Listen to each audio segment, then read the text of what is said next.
بسم اللہ الرحمن الرحیم۔ آج ہم جس موضوع پہ بات کرنے جا رہے ہیں وہ طلائی زیورات کے حوالے سے ہے۔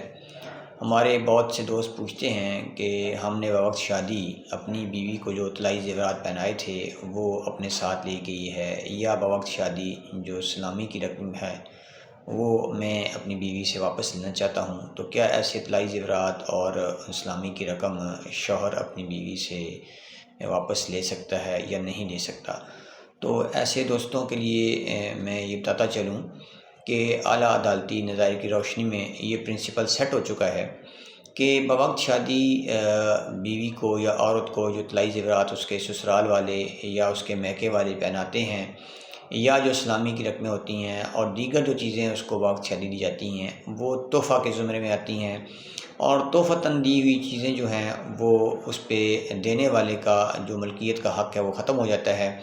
اور اس کی منوعاً ہر طرح کی ملکیت جو ہے وہ اس عورت کے ہی حق میں جاتی ہے، اور اگر وہ اپنے ساتھ لے گئی ہے تو وہ واپس نہیں ہو سکتے۔